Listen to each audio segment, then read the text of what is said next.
Tá, enfim, estamos aqui de novo. Deixa eu falar episódio 6, comentar esse debate que a gente teve final de semana passado. Tô aqui sendo ajudado pelo Júlio, pelo Lucas, já participaram algumas vezes. E boa noite para vocês aí. Quiserem se apresentar de novo? Boa noite aí pra todo mundo. E é isso aí, vamos discutir esse evento que aconteceu no último fim de semana. Cataclísmico.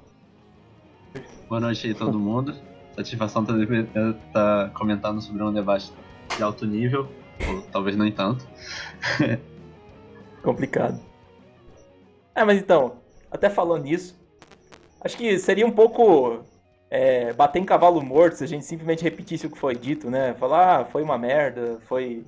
Porque assim, geral tá um pouco esperando já que ia ser um certo bate-boca, né? Considerando que que a gente já tinha visto de outras discussões, Twitter, esse tipo de coisa. Mas, então, sabe, fica um pouco chovendo molhado, simplesmente apontar o que todo mundo já apontou, o que todo mundo já esperava que acontecesse. Vamos, sei lá, tentar ver se o que a gente consegue tirar de bom, comentar sobre algumas coisas importantes que foram ditas, e talvez até falar sobre o que não foi dito e poderia ter sido dito, né? Mas vou pedir que vocês falem aí quais foram, se vocês assistiram tudo, quais foram as impressões gerais que vocês tiveram. Tá, Júlio vai primeiro ou eu falo?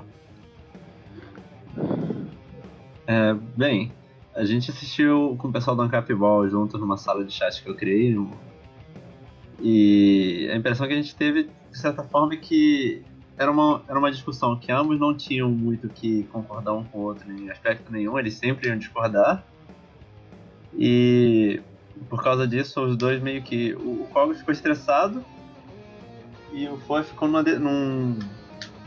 Como que se fala mesmo? É a pessoa que tá na defensiva, mas de uma forma meio que irônica, meio que com um sorrisinho e... Prove Deus. Pois é. Repetidamente. Não, pra Foi mim um o maior debate interessante.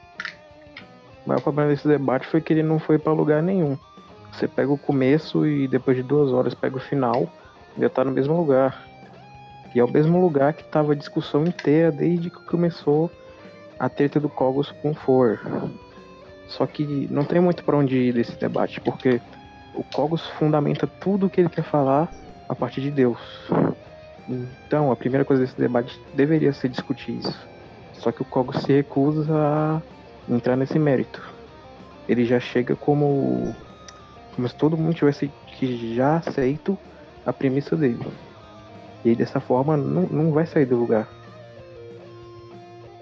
Isso é verdade. Foi bom que o Júlio comentou sobre o grupo que ele criou, né? A sala que ele criou pra gente assistir.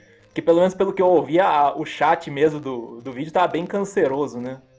Tava aquela briga de fanboy lá, aquela coisa idiota. E que é um aspecto meio. E que é um aspecto meio merda, né? De toda essa história e talvez um pouco da comunidade libertária, né? Que tá cheio de. Tá cheio de time, né? Tá cheio de fanboy, muita treta. Ah, eu acho que eu já tinha comentado isso uma vez que quase que por. Que quase por. Como é que eu posso falar? É quase natural, né? O. Que o. Como é que eu vou dizer? Que libertários em geral têm um gênio meio difícil, né? Que já é o tipo de gente que digamos assim. Ah, Intransigente. o tipo de gente intransigente, tipo de gente mais propenso a ter uma personalidade forte, né? Porque você tem que ter uma personalidade meio forte pra abandonar, digamos assim, o senso comum, né? Muitas vezes. Então, como é que eu digo? Então você junta dentro de um mesmo movimento, entre aspas, um monte de gente geniosa, sabe? Então fica sempre essa. Acaba tendo muito conflito. E não que eu ache que as pessoas deveriam se privar de ter sua própria personalidade, mas é um efeito colateral indesejado, né? E acho que não tem muito o que fazer em relação a ele. Até tem, mas vai ser um trabalho de bastante tempo. Isso vai ter que melhorar bastante. Mas dito isso, Mas pode pelo que falar. eu fiquei sabendo, o chat tava cancerígeno porque o canal do Lobo ainda é cheio de bolsominion, né? Ah, tem essa também, né? O pessoal às vezes tem. Porque até o próprio Lobo vendeu o debate dizendo, não, pera, vai ser uma discussão de alto nível, vocês vão ver como é que é. Talvez muita gente tenha parado, tá, vamos ver qual é desses caras. Aí começou aquele bate-boca lá, pensei, Não, que mas porra é essa?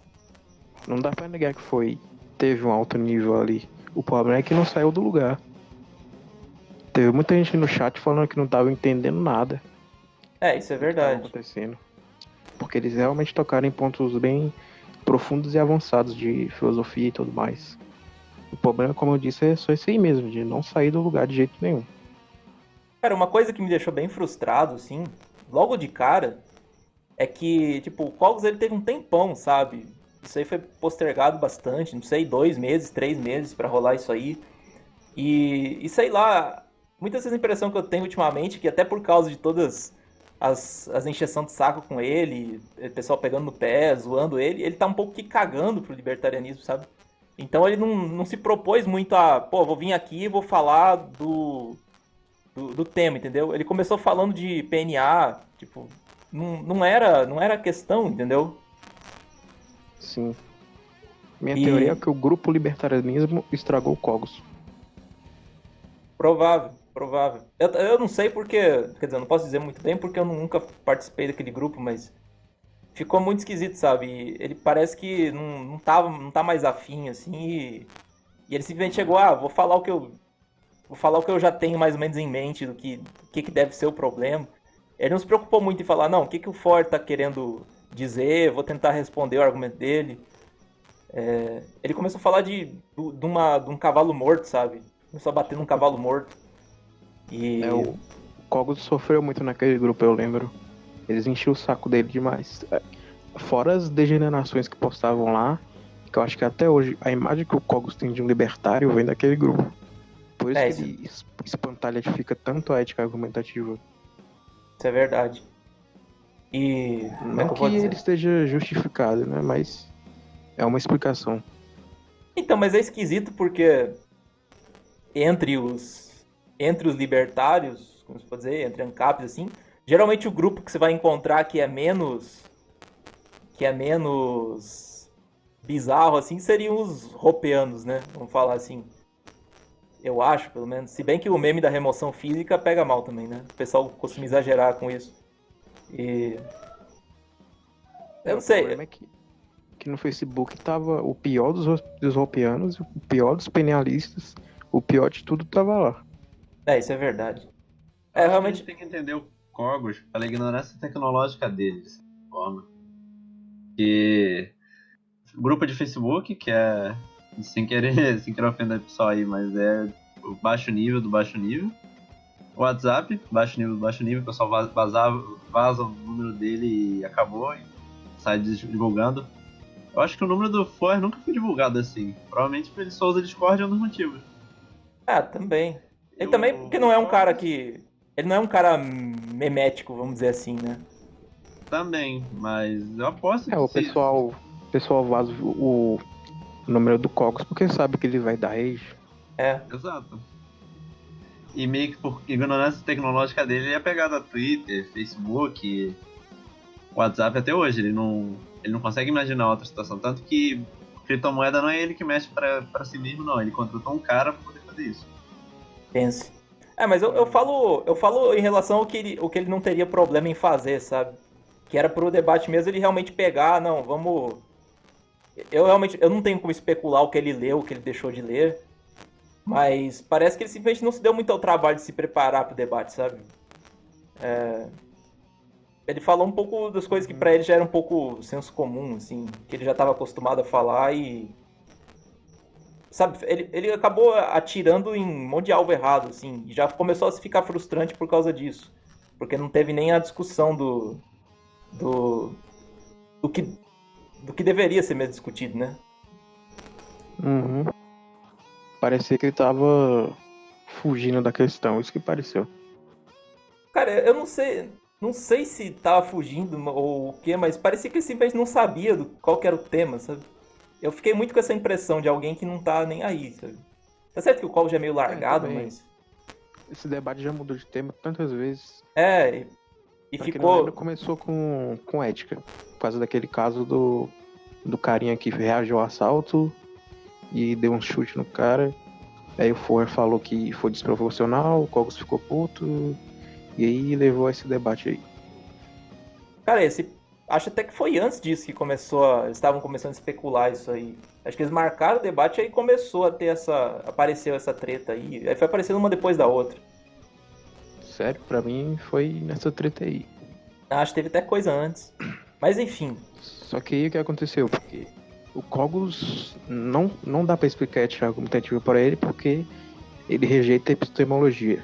Então o debate já teve que mudar para epistemologia antes. Só que aí a epistemologia do Cogos se baseia literalmente na revelação de Deus. Aí já tem que mudar o debate para teologia. E assim vai, e não sai do lugar. Cara, a questão é a seguinte, ainda se o debate ficasse em epistemologia seria uma coisa interessante, mas não ficou porque... Como é que eu vou dizer isso? Eu não sei, ficou um verniz, um certo verniz de debate sobre epistemologia, só que no fim das contas a grande impressão que eu tive é que esse debate foi meio que uma lavação de roupa suja, sabe? Foi um debate pessoal dos dois. E então, sei lá, um tentou botar o dedo na ferida do outro, supostamente abordando o tema, mas eles não queriam realmente chegar num consenso, discutir alguma coisa. Eles queriam, tipo, como é que eu digo? Acho até que o For falou isso depois, que ele queria desmascarar o Cogos, entendeu? Tipo, a intenção dele maior parecia ser essa. Ele queria, tipo, queimar o filme do cara. Pra... Como é que eu posso falar? Pra evitar que falsos libertários ou más influências como Cogos continuassem tendo reputação. Uma coisa assim. Foi meio que uma... Como é que eu posso dizer? Foi meio que uma cruzada contra os cogosianos, né? É o que ele já tinha feito tentado fazer com Porto. Isso. Mas esse é o problema. Isso acabou sendo um problema porque muita gente falou, que você falou mesmo, e eu concordo, da parte do Cogos, que ele ficou se atendo a coisas que não faziam, não tinham a ver com a discussão, ou que eram... ou levavam a discussão para outro campo, que não era o caso. Mas... Como é que eu posso dizer? Eu fiquei com a impressão que o Ford também, ele, de uma maneira mais sutil, ele acabou fazendo isso, sabe? Porque até mesmo a questão que virou meme, o tal do prove Deus, prove Deus, prove Deus. Cara, a questão é a seguinte, mesmo que o Cogos apresentasse todos os argumentos que você tem da teologia natural e beleza, e aquilo, e sei lá, e o Ford se convencesse de alguma forma, a questão é que você mesmo que você prove, entendeu? Isso não tem a ver com a discussão. Como é que eu posso dizer? Existe até mesmo dentro da teologia natural o tal do argumento moral, né? Você poderia dizer que Deus teria que ser a base da moralidade, beleza. Mas isso é um problema de ontologia moral. Não é um problema de... Talvez eu esteja falando do termo errado, mas não é um problema de epistemologia moral. Uma coisa é se os valores éticos ou morais absolutos existem ou não, e quais eles são, e o outro é como que nós descobrimos quais eles são. Tipo, a ética argumentativa é um argumento sobre como que você verifica a existência de normas objetivas. Ele não se dispõe a dizer da onde que elas vêm, se é uma ação divina, se é alguma coisa da biologia ou coisa assim. A ética argumentativa não se propõe a dizer a origem das normas, ele só propõe a verificar que elas existem. É uma mostração, né? Você simplesmente demonstra que não tem como você não fazer de outro jeito, não tem como você não seguir outra regra. Mas ela não de maneira nenhuma ela ameaça digamos assim, entra em conflito com outras coisas, por exemplo, que o Cogos adere. Uma coisa que ele já falou algumas vezes, só que nunca ficou muito claro para mim, porque eu não conheço muito bem, é o fato de que a ética argumentativa ela se baseia no trabalho do Habermas e do Appel, né? Os dois os dois filósofos alemães. O Habermas foi até orientador do Hoppe. E o Habermas ele tem ligação com a escola de Frankfurt, né? O que se convencionou chamar de escola de Frankfurt. Então, acaba sendo meio que uma, como é que eu posso chamar? Uma falácia genética, né? Como o Habermas veio da escola de Frankfurt, e a escola de Frankfurt fez um monte de merda, então qualquer coisa que se baseie num frankfurtiano deveria ser rejeitado, sabe? É uma coisa que não presta. Cogos mandou um monte de fudeu. falácias. Porque o liberalismo clássico é baseado no em princípio errado e é vinculado com as revoluções liberais, então fudeu. Acabou Mises. Tem um monte de... Cogos odeia o liberalismo e esquece que o libertarianismo tem origem nele. que tem as correntes de liberalismo também, né? Supostamente a Revolução Francesa foi uma revolução liberal. Só que é aquele negócio, o termo liberalismo ele tem tanto significado, né? Que às vezes ele é uma coisa e o oposto ao mesmo tempo. Então, ficar usando liberalismo para atacar as coisas não adianta, né? Você tem que definir melhor do que você está falando. Mesmo nas origens, teria o liberalismo justnaturalista do Locke mesmo, do Bastiat, do Molinari. E você tem os utilitaristas, né? Você tem o Mill, Bentham também, se não me engano. Essa galera aí. Então ali você já tem uma divisão e com o tempo você começou a ter outros significados até. Você tem o liberalismo continental, você tem o espanhol, você tem o britânico. Sei lá. Usar termo nesse caso é muito difícil. Você tem que definir melhor. Só voltando aqui, eu não acho que o Ford estava errado em ficar falando pro prove Deus, porque o Cogos quer usar isso como princípio ético. Isso é a premissa dele. Então, para o debate acontecer, ele deveria primeiro realmente provar que essa premissa fosse válida. Eu não sou do clãzinho, mas nesse caso eu acho que o Ford estava certo. Então, a questão é a seguinte, velho.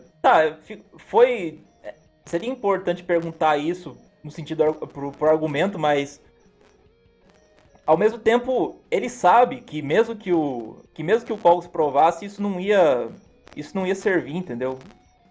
Quer dizer, não tem como saber que ele sabe ou não, mas ele é um cara inteligente, ele sabe que se o Cogos fizesse qualquer um dos argumentos mais comuns, assim, clássicos, e conseguisse mostrar pelo menos dentro de um certo grau de confiabilidade que aquilo vale, de que serve, entendeu? Tipo, beleza, provei, Deus existe, e aí?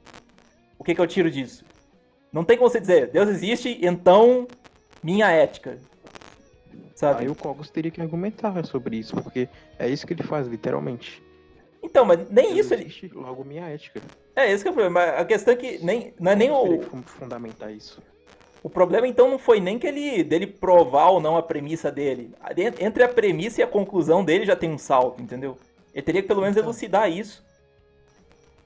Mas eu concordo que é chato. Mesmo se isso fosse um debate, sei lá, de apologética, né? Que nem você tem. Se fosse um Richard Dawkins versus William Lane Craig, uma coisa assim.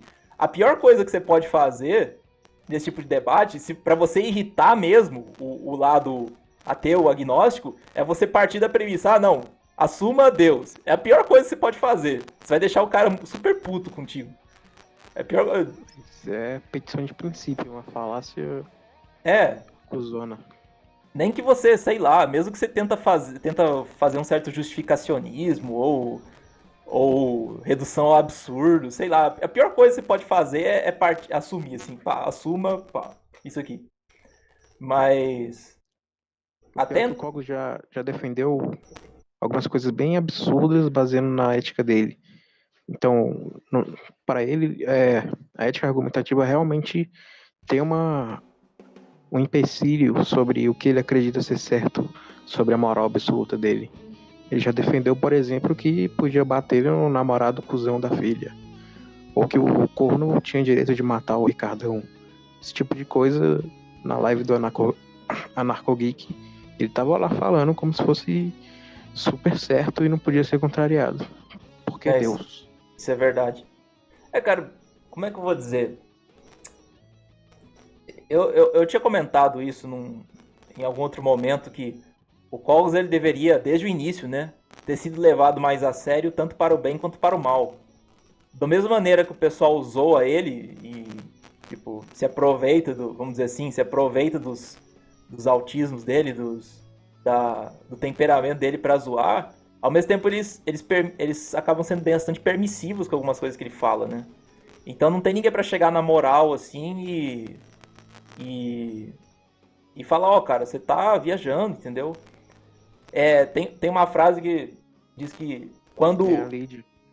Então, que quando as pessoas decentes não dizem o que deve ser dito, as indecentes dizem. Não tô chamando ninguém de indecente aqui, mas é mais ou menos uma analogia. Quando as pessoas poderiam falar de boa com ele sobre esse assunto, não falam, os caras que não tão ligando em sentar o pau nele vão sentar o pau nele, entendeu? Que nem o que aconteceu. Tipo, ficou um tempão o pessoal caindo de pau no colo por causa das coisas que ele falava. Porque não tinha outra pessoa pra falar, entendeu? Alguém que poderia se propor a chegar num canto, pô, Cobras, peraí, vamos conversar, você tá exagerando. Não teve essa pessoa, talvez. E daí sobrou pra quem não se preocupava em dar paulada nele, entendeu? E... Não sei, talvez os Kyoga podia ter falado com ele, mas eles estão afastados, né, dessas coisas. Isso é, o próprio... O próprio que o Lacombe se afastou. Verdade. Sobrou quem? Sobrou o Porto. Nossa. Aí complica. Pior que o Lacombe teve até um evento que foi legal, né? Que ele teve um debate via texto com o Cogos. E o Cogos até falou, não, o cara me convenceu. Tudo bem, sabe? Sobre a questão de votar, eleições, né? E... o Cogos teve um surto bolsominion, né? Aí isso aconteceu, foi de boa. O problema mas que foi um formato da coisa foi mais comportado, né? O problema de Twitter é que é assim, né? Muita mensagem curta e parece que o Twitter te força a xingar as pessoas, né? Eu faço isso bastante também. Não dá muito pouco caractere pra ter um debate de alto nível ali. Aí meio que... Desculpa. Pode falar. Essa questão do debate dos dois, o fato da existência de Deus não importar, é engraçado porque combina um pouco com o meu ponto de vista, de que a realidade lógica, a realidade geométrica, todas elas são limitadas, digamos, por Deus. E então você pode conhecer ele pela fé, mas as obras estão aí pela razão. A fato de existir a estrutura lógica da argumentação que garante a autopropriedade e a ética seria, nesse caso, algo que tanto faz se você acredita ou não. É uma coisa que é real e provável. Da mesma forma que a geometria e a física e todas as coisas que garantem que a gente esteja vivo. Cara, mas isso aí, esse é o problema. Isso aí já dá problema. Você falar isso aí já vai dar treta. Principalmente por exemplo, a galera da fraternidade roupiana como um todo, né? Que os caras são kantianos. Você falar isso aí, o cara já vai estar dizendo que está sendo crentelho, porque existe uma briga com os... Você poderia chamar de anarcotomistas, vamos dizer assim, o anarco-aristotélicos, que, por exemplo, o kantiano ele só admite uma postura fideísta, né, em relação à religião. Porque, supostamente, na definição de Kant, Deus é númeno, né? É uma parte da realidade numênica, tanto Deus quanto a metafísica, quanto a moral são númeno, então não teria como você conhecer aquilo diretamente, né? Desculpa se eu tá explicando de maneira meio confusa, mas é infalseável, né? Eles vivem trazendo esse termo, infalseável. E pro Cogos, assim, fideísmo é, tipo, até do ponto de vista dele, até herético, né? Mas é uma coisa que não dá pra você aceitar, né? Porque... E até da minha parte, eu vejo o argumento, o fideísmo como uma posição bem difícil de você justificar intelectualmente, entendeu? Porque a partir do momento que você abre precedente pra...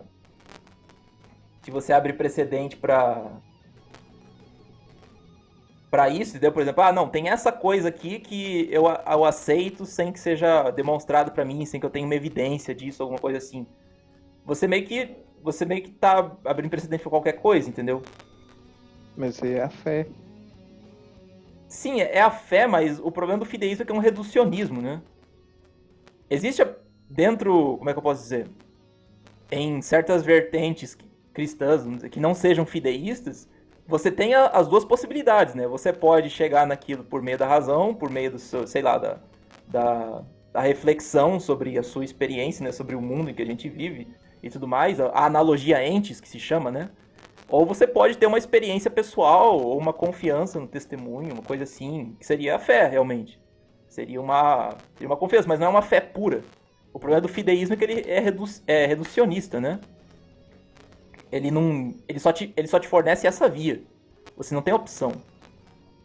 E acaba sendo até uma coisa que eu acho engraçado em toda essa discussão é que meio que rolou uma inversão, né? Parece até uma falsificação histórica, porque historicamente eram os escolásticos não fideístas que diziam que você poderia encontrar uma lei natural, podia descobrir uma lei natural, mesmo sob a hipótese de que Deus não existisse.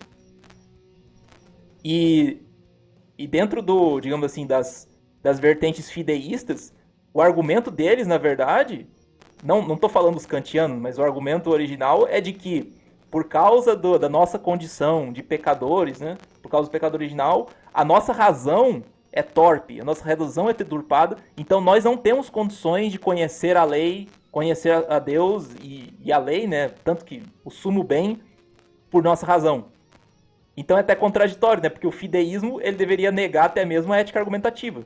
Porque se a sua razão não é capaz de conhecer o que é bom, o que é certo e o que é errado, você também não poderia ter ética argumentativa. E ficou um negócio meio invertido, né? Agora são os fideístas dizendo pra você como você chegaria a uma ética objetiva pela razão, e o Cogos se opondo a isso, sendo que supostamente ele segue uma tradição escolástica. Isso que me bugou demais, sabe, sobre toda essa questão. Porque deveria ser o Cogos mais próximo disso. O próprio Cogos no debate ele fala que a crença no Deus católico é só questão de fé. O que você pode conhecer é o argumento da primeira causa, que no caso é o sintético a priori. Só que você não pode inferir que isso seja o Deus católico sem você cair na fé. Esse é o problema. Não, eu concordo que existe essa diferença. Por exemplo, todos os argumentos da teologia natural, seja cosmológico, Kalam, cosmológico de Leibniz, moral, teleológico, quais são os outros? O ontológico mesmo, de Anselmo, que dá problema também. E tem até uns argumentos mais recentes, baseados em física digital, umas coisas assim, o tal do Gödel, enfim, todas essas coisas, eles te levam, digamos assim, a um certo mínimo, assim, né? Por exemplo, tem que existir existe uma entidade, uma causa necessária aqui, que tem tal e tal propriedade, mas digamos assim, é um Deus mínimo, né? Vamos falar assim, tem algumas coisas. Mas, por exemplo, para certas coisas, digamos, sei lá, como é que você vai salvar a sua alma? Tudo isso aí é revelação, é tido como revelação. Aí realmente é fé. Você tem que acreditar naquele testemunho, você tem que acreditar que aquilo... você tem que confiar, né, em toda aquela tradição de pensamento que chegou até ali, em todo aquele testemunho que chegou até você, e pensar, não, esses caras, eles estavam falando a verdade, eu vou acreditar nisso aqui. Aí realmente é uma fé. Mas é uma fé no sentido de uma confiança baseada em coisas que você viu. Não é... Você não tá, digamos assim... Como é que eu posso dizer? Eu vejo em duas camadas isso. Você tem, por exemplo... Você tem a teologia natural, que ela permite que você aceite uma cosmovisão, sei lá, uma visão de mundo, né? Uma concepção da realidade, que comporte aquele testemunho no qual você acaba acreditando por fé. Só que não é uma fé pura, sabe? Não é uma fé arbitrária. Seria uma confiança baseada em alguns indícios. Claro que você não consegue provar politicamente. Tem um componente de fé nisso, mas não é uma coisa reducionista, entendeu? Não é uma coisa limitada à fé. Você faz um arranjo ali. Claro que eu sou um pouco enviesado para falar disso, mas não sei se entendem. Sim, sim. O problema é que realmente você não consegue nem poder falar com certeza que a primeira causa se trata de um Deus. É isso que Kant falava quando falava que não dá pra gente conhecer esta coisa em si, porque ela tá além das intuições puras, né, que são tempo e espaço. E muito menos você poderia tirar dessa causa primeira, mesmo se fosse um Deus, que é o Deus da sua religião, para você poder inferir moralidade e ética sobre isso. Então, Exato. tem um problema muito grande para poder fundamentar o que ele está falando. Tem uns saltos muito grandes ali, isso é verdade. E o problema é o seguinte, mesmo que ele estivesse tentando fazer esse argumento, isso é uma coisa que me irritou bastante. Não me irritou, mas me deixou incomodado, que nem mesmo o Cogos fez os argumentos da maneira certa. Eu tenho uma certa ideia dos argumentos de teologia natural, né? Nem mesmo o Cogos fez os argumentos da maneira certa, e nem mesmo as objeções do Ford faziam sentido. Tá certo que, por exemplo, o Ford disse que ele estudou para responder o Cogos. E eu concordo que ele teve sucesso nisso, ele conseguiu responder o Cogos. Mas ele não conseguiu, digamos assim, responder os argumentos na sua, digamos assim, na sua formulação mais completa, né? Que nem, por exemplo, teve aquela questão do argumento cosmológico, que ele falou, não, mas isso não vale porque você está abrindo uma exceção. Você está dizendo que as coisas têm causa, mas está abrindo uma exceção.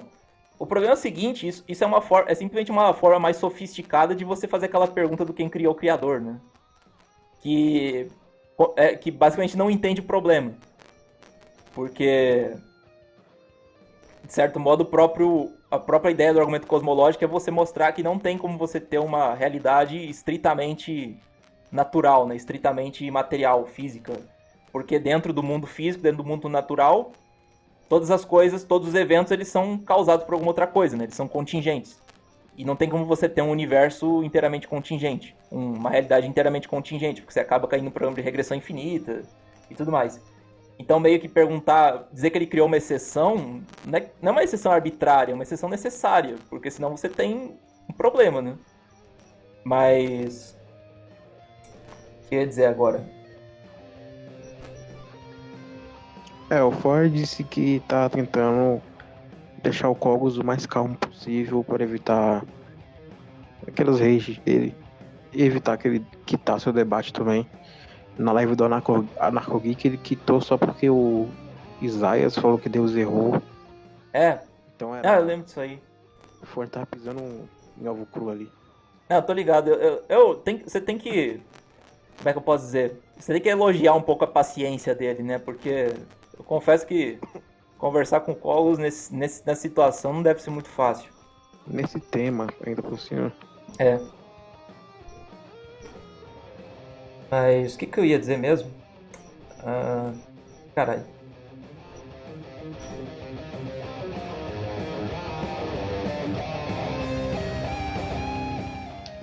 Enfim, era um negócio importante, mas... digamos...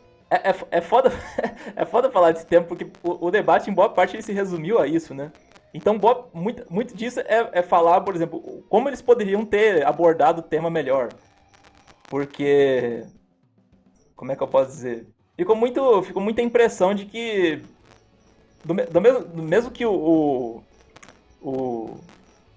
Ford tenha ficado calmo, assim, simplesmente pedido pro cara começar do começo, né? Não sair assumindo certas coisas.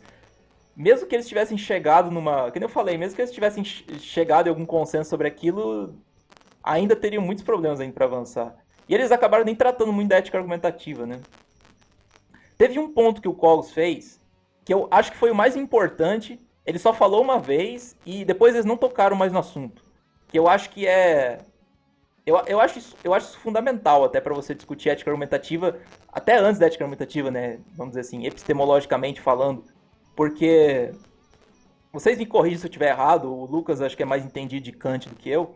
Mas acho que o grande problema do Kant, historicamente, não é nem aquela questão da primeira parte do Crítica da Razão Pura, né, da divisão dos juízos, os sintéticos a priori, a posteriori, os analíticos, e simplesmente sim a parte da teoria da percepção, né, que ele faz aquela divisão entre o fenômeno e o númeno, né, se eu não me engano.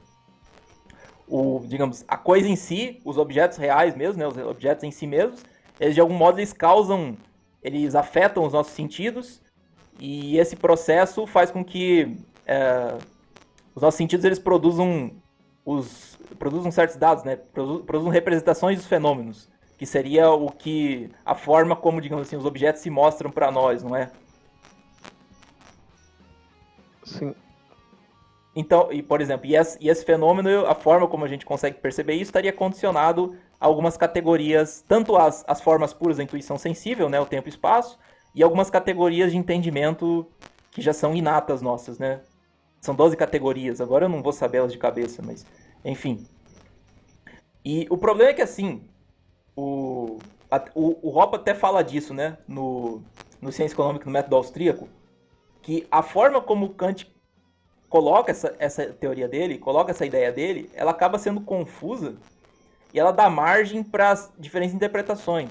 Você pode ter uma interpretação que acabou sendo problemática, que é uma interpretação idealista de Kant, né? E você dizer, não, peraí, se você está dizendo que o que eu consigo enxergar da realidade está condicionado a categorias mentais, então você está me dizendo que a realidade é simplesmente uma projeção da mente, o que eu vejo é simplesmente não uma projeção, mas é simplesmente uma construção mental. Existe, sei lá, uma massa homogênea lá fora, uma massa homogênea uniforme, e os meus sentidos dão forma para aquilo de uma maneira subjetiva.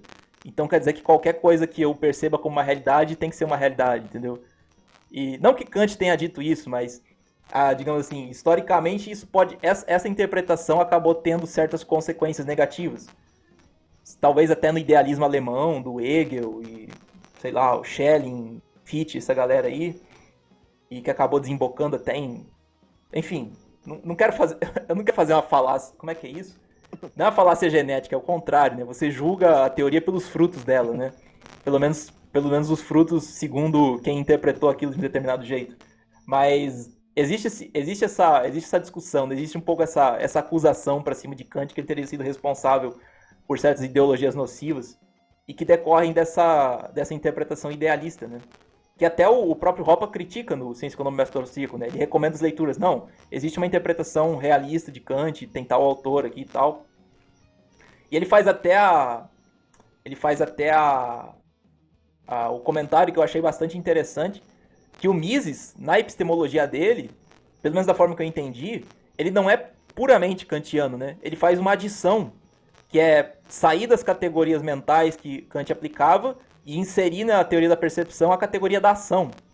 Que como a ação ela é um processo, digamos assim, de interação, vamos dizer assim, entre a mente e o ambiente externo, né, e o mundo externo, essa categoria ela acaba fazendo esse link, né? Ela faz essa ligação entre a sua percepção e as suas ações, entre o que, digamos assim, algo que é estruturado de maneira teleológica, né, que é a sua mente, a sua vontade, as suas intenções, e algo que é estruturado de maneira causal, que é o mundo físico. Então, nesse processo, ele acaba transformando, não transformando, mas mais claramente apresentando a epistemologia kantiana como uma epistemologia realista, né? Não sei se vocês entenderam o que eu quis dizer, mas... Eu ainda tô no comecinho do Crítica da Razão Pura, mas eu ainda não consegui identificar nenhum idealismo em Kant. Pelo contrário, a todo momento ele tenta colocar um limite na razão humana, como o nome já diz, Crítica da Razão Pura. E no caso, o que acontece é que não é que nossa mente cria a realidade como alguns pensam que ele disse, mas que é como nós conseguimos perceber os fenômenos, é uma limitação nossa. E aí eu vejo que como a ação, o insight de Mises realmente deixa isso mais claro, porque mostra como nossa mente está estruturada logicamente. Mas não creio que seja necessário realmente para você entender essa parte de Kant.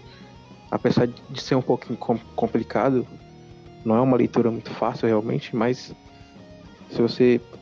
Claro, eu já li Mises muito antes de Kant, então pode ser mais fácil para mim entender.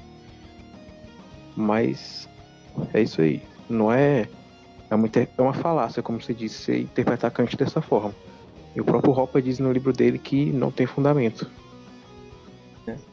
Não, eu não tô nem, digamos assim, como é que eu falo, defendendo essa interpretação, mas dizendo que da forma que ele coloca as coisas, acabou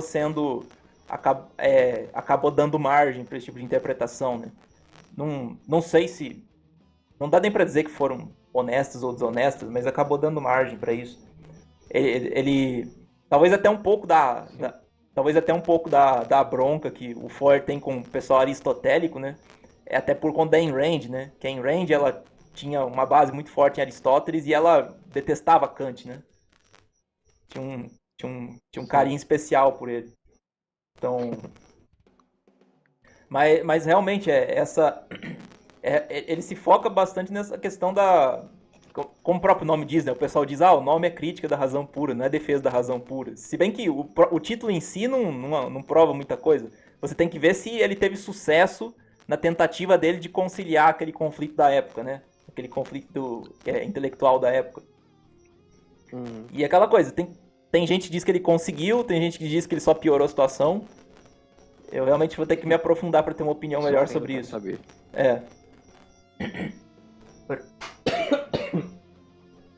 Mas tem um pensador mais ou menos contemporâneo ao Kant, que é o Thomas Reid, que eu acho que ele coloca as coisas de uma maneira que fica mais fácil de você entender. O próprio livro que o Foer recomendou antes do debate, que é Os Problemas da Filosofia, do Bertrand Russell, ele fala uma coisa parecida.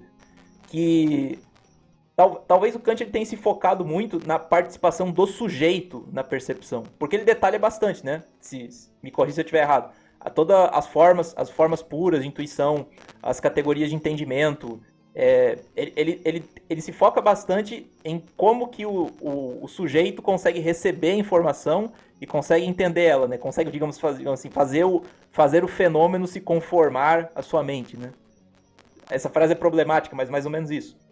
Sim, como que o sujeito pode perceber os fenômenos. Exato.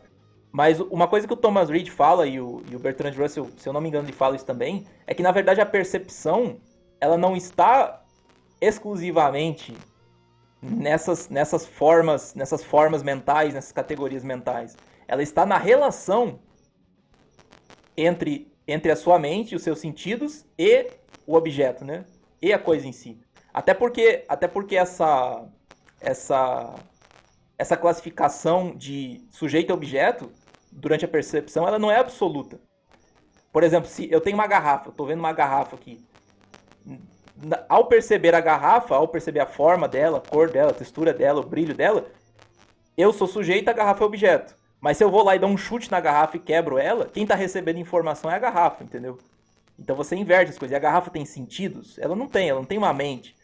Porque, digamos assim, e de certo modo ela consegue receber informação da minha parte. Porque, na verdade, a percepção ela não se dá só pelo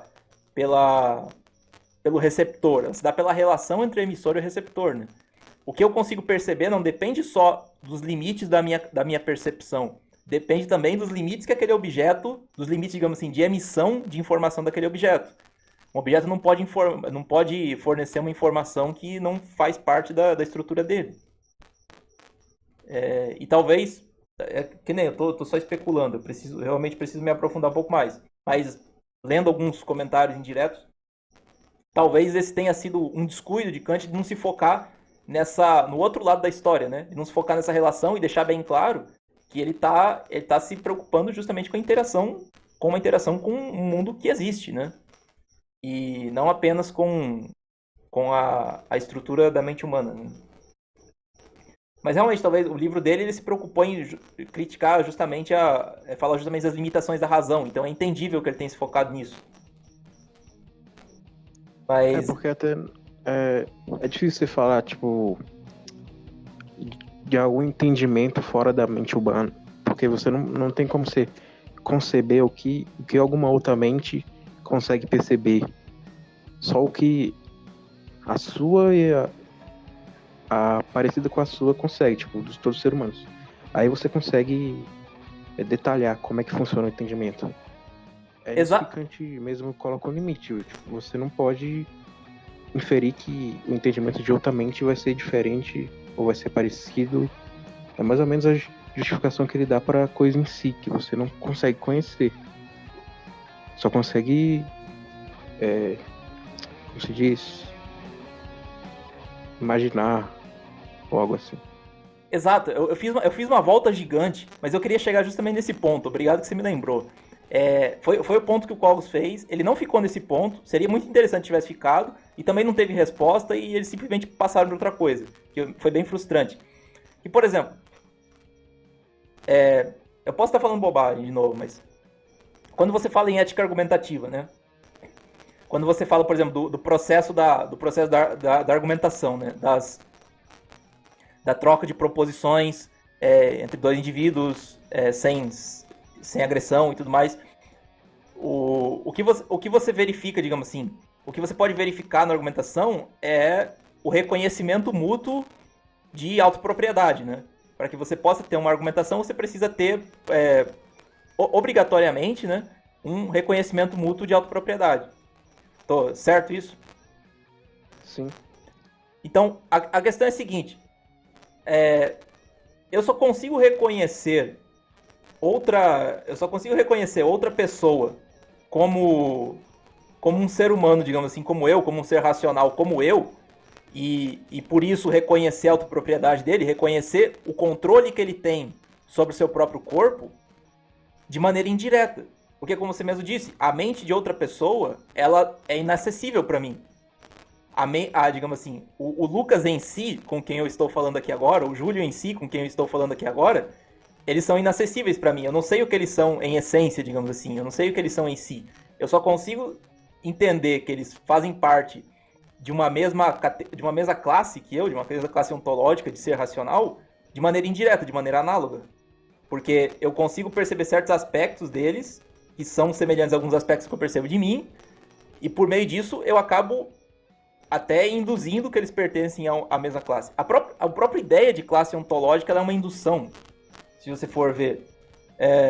Como é que você tem a ideia de uma classe ontológica do gato, né? O animal gato.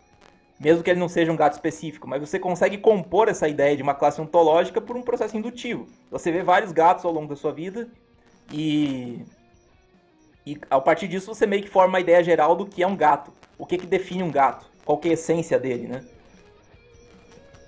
E isso querendo ou não sei se eu tô falando bobagem, não sei que você tem uma visão platônica das coisas, mas isso é um processo indutivo.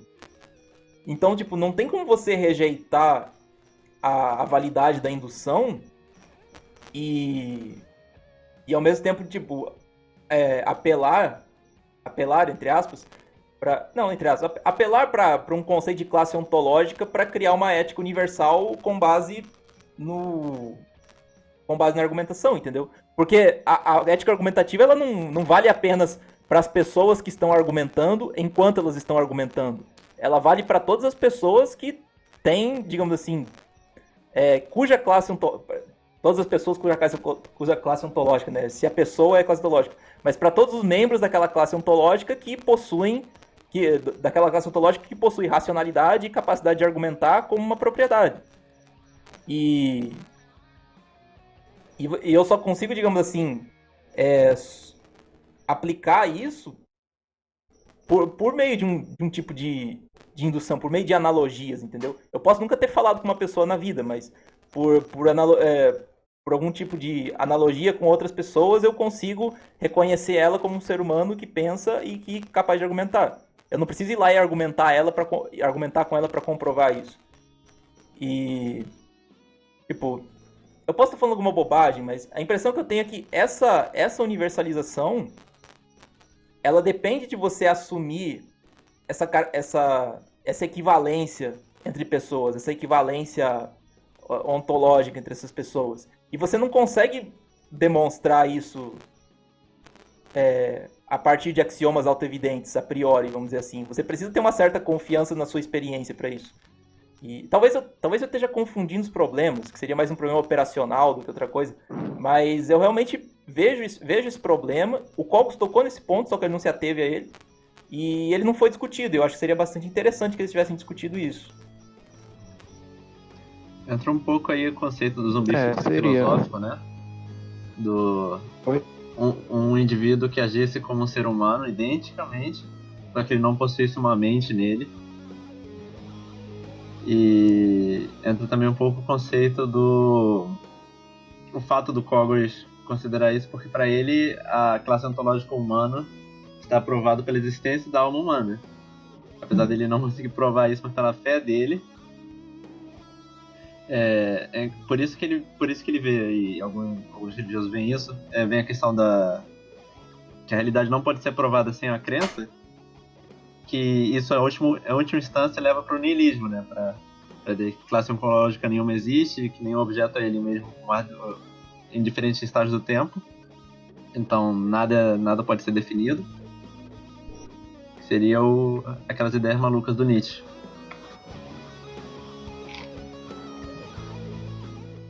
Isso acaba sendo problemático, né? Poderia ser um assunto mais bem discutido. Porque, se você vai pensar, pode ser um exemplo ridículo, mas vamos dizer assim, se dependesse apenas da minha percepção, digamos que, por exemplo, eu tenho um sonho, eu tenho uma alucinação em que eu me deparo com outra pessoa, eu vou lá e agrido essa pessoa. Essa agressão, ela é passível de punição? Tipo, se eu agredir entre aspas, alguém em um sonho ou em... Como é que eu posso dizer? Ou em uma alucinação qualquer. Até onde eu entendo, não. Porque mesmo que minha ação tenha sido feita assumindo, digamos assim, assumindo uma regra universal de que eu posso agredir aquela pessoa, eu na verdade não agredi uma pessoa real. E eu só consigo fazer essa diferenciação por meio da experiência, entendeu? Tem que ser uma coisa, até sobre o conceito de propriedade, né? Você tem que ter um vínculo intersubjetivamente verificável, né? Você precisa ter mais de uma pessoa para poder atestar capaz de atestar que aquilo existe, né? Que aquilo é um recurso tangível. E mesmo assim você está presumindo.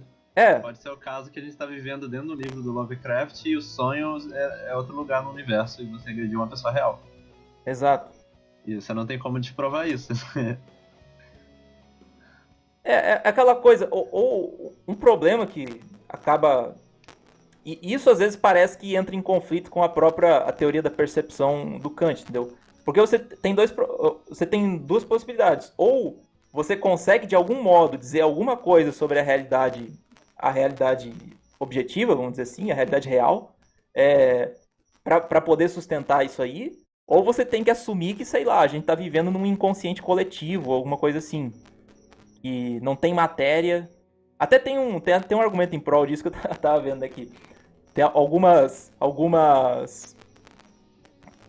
descobertas mais recentes, né, da física, esse tipo de coisa, mostram que tanto o tempo, espaço quanto matéria, eles não são fundamentais, né? Eles seriam propriedades emergentes de colapso da função, como é que é mesmo? Da função de onda. Tem aquela dualidade partícula-onda, né? Que a partir do momento que o observador insere informação numa observação, aquilo colapsa e daí você tem um comportamento definido. Eu posso estar falando bobagem, mas quando eu vi esse vídeo eu lembrei um pouco da teoria da percepção do Kant, né? Até pensei assim, talvez ele estivesse certo pelos motivos errados, né? Ele conseguia entender que tempo e espaço eles não poderiam ser coisas fundamentais, mas não é porque... Mas ao fazer isso, ele meio que limitou a sua capacidade de conhecer a realidade, né? Na verdade, você tem como conhecer uma coisa mais subjacente a isso que um mundo de informação, né? Que seria o mundo das funções de onda, que seria, digamos, a realidade objetiva, né? Mas enfim, fazendo a viagem aqui. Mas a questão é essa, eu percebo que existe esse problema, sabe? De você conciliar essa teoria da percepção com certos aspectos da aplicação da ética, né? Ou até mesmo da verificação do que seria da aplicação da ética mesmo. E sei lá, eu nunca vi alguém comentando muito sobre isso, sabe? E talvez esse debate poderia ter sido esse caso e não aconteceu, e isso me deixou meio frustrado. Principalmente porque o ponto foi tocado, assim. Porque o debate não saía do lugar, como eu disse. Poderia ter ido para muitos caminhos. Poderia ter sido uma coisa interessante, mas ficou, sei lá... Eles já chegaram lá meio que em modo de batalha, né? Eu tenho a impressão. Tipo, um ia destruir o outro de algum modo. E acabou se perdendo essa oportunidade aí. Teve aquela polêmica, o Cogos vai arregar ou não vai? Teve ele pedindo a Lídia no debate. Nossa, sério, isso aí... Aí não tem desculpa, né, cara, pro Cogos, porque ele se sabota demais, cara. Tipo, se o cara realmente tivesse interessado na menina, fala no privado, fala, sei lá, de algum jeito. Sei, dá seus pulos. Não é meu problema, entendeu? Não é nosso problema isso. Pra que o cara torna isso público? Pra que o cara fez esse tipo de coisa? Fica uma atitude, parece até infantil, sabe? Foi muito infantil. Ah, o Yuri tá me corrigindo aqui. Falou que eles conversaram no privado e depois foi exposto. Tá, tudo bem. Se você estiver falando bobagem, Mas o Fox desculpa. pediu pra expor. Oi? O Cara, Fox falou pra postar o print pra ficar provado que ele tava falando. tô ligado. Mas isso, sabe, foi uma coisa bem desnecessária. Poderia ter sido feito de outra maneira. E por mais que eu entenda o Cogos, ele tem o Asperger e tudo mais, mas tem certas coisas que não dá pra você botar na conta disso, entendeu? Ele não é um cara tonto, ele é um cara inteligente.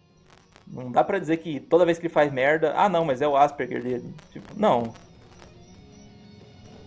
Ele não fazia tanta merda assim antigamente. Esse que é o problema, isso que me deixa mais chateado, porque tem os vídeos antigos dele, tipo, ele tem muito material bom, por mais que seja aquela live, com aquela qualidade lá de gravação, tudo bem, mas ele tem conteúdo bom, ele fala coisas que são importantes. Ele me convenceu de muita coisa. E é triste ver essa decaída, assim. Seja porque ele se frustrou com as pessoas, movimentos, seja porque, sei lá, ele simplesmente mudou a concepção dele. Porque você teve outros casos também, né, no movimento libertário, você teve o Takaki, você teve Vinícius Dias, que basicamente saíram disso, né? E acaba pegando mal, né? E acaba pegando mal até para um grupo específico, né? Porque você vai pegar, por exemplo, já ficou um estigma, né? Se tiver um libertário, o cara for, sei lá, católico e tomista, não leva ele a sério, porque ele vai fazer merda, porque ele vai cair fora. Ficou esse estigma, e é um estigma bem incômodo, sabe? E aconteceu mais de uma vez. Recentemente teve o Além da Nuvem abandonando o movimento. Também. A questão do nuvem eu realmente não entendi muito bem qual foi a dele, mas ele parecia um pouco frustrado também. E assim, aqui, como é que eu vou dizer? E aquela treta dele lá se prolongou bastante, eu achei que foi até um negócio desnecessário. Foi meio que lavação de roupa suja ao vivo, né? Um assunto que eu quase não assisti nada, porque o assunto pra mim já tava fechado, entendeu? Na primeira discussão, não, o YouTube ele tem lá o contrato, mas é empresa privada e acabou. Ixi, caiu. E daí a discussão se prolongou de um jeito tão desnecessário, assim. Mas aí no fim das contas ele deu um rage kit mesmo. E eu fico pensando o que vai acontecer daqui pra frente, entendeu?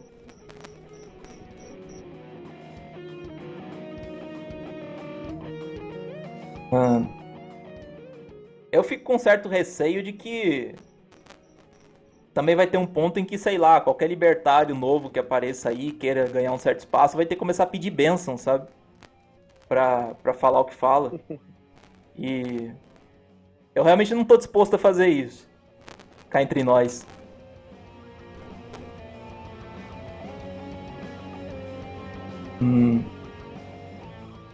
Ó, Yuri. Ô, Júlio, você quer comentar alguma coisa? Não sei se acabei falando demais. Não, cara, é porque eu tô digitando aqui o teclado muito alto e eu também tô pensando bem antes de falar aqui, porque o tema do debate foi meio denso. Então eu tô segurando um pouco a palpitada por hoje. Tudo bem. Então, eu acho que o que a gente tá fazendo aqui é tentando falar de discutir o que poderia ter sido discutido, né? A ideia de falar do debate é só um pretexto, né? E... Sim, eu acho engraçado porque nesses temas de epistemologia e filosofia da mente, eu acho que o Porto seria muito mais interessante debater com o Foi, por mais que o Porto seja maluco, do que o Cogos. O problema é que o Porto é regão. o Porto não quer saber disso, não. Alguém falando contra que o cara bloqueia os caralho a quatro? O Cogos pode falar tudo que for, mas ele não bloqueou, foi e fugiu do debate. Verdade. Ao menos tem essa, né? Ao menos o Cogos tá ali e ele pelo menos deixa claro, já deixou bem claro, né? Que ele não é libertário e acabou. Pois então. É engraçado, o Kogos e o Márcio ali na nuvem tiveram um pouco dessa pipeline libertário para tradicionalista. O Márcio meio que na esquizofrenia dele lá, mas o Kogos porque ele não se identifica mais como libertário com essa subida do modo Hopiano, né? Se pensar aqui no libertarianismo brasileiro. Isso. Tem uma... Não, nem parece que ele conhece o argumento hopiano, parece que é mais. Ele vai mais pelo que ele viu de libertino. Cara, eu acho que ele se assusta um pouco, que nem eu falei, eu acho que ele se assusta um pouco com o pedigree, sabe, da ética argumentativa. Porque ele até citou o Wittgenstein, né? Eu não conheço muito o Wittgenstein, eu só vi alguma coisa sobre ele. Mas acho que o Wittgenstein ele teve duas fases, né? Ele teve uma fase mais jovem e teve uma fase mais velha que ele meio que se refutou. Mas durante a fase jovem, que ele foi uma influência grande até pros lógico-positivistas, né? Ele... Até um pouco, acho, por influência de Kant, ele falava bastante que o conhecimento, ele tava muito que atrelado à linguagem, né? Cara, agora eu não vou saber explicar muito bem, mas putz... É alguma coisa relacionada à filosofia analítica, né? Que ele falava que, na verdade, você não consegue realmente vincular palavras a coisas reais. Você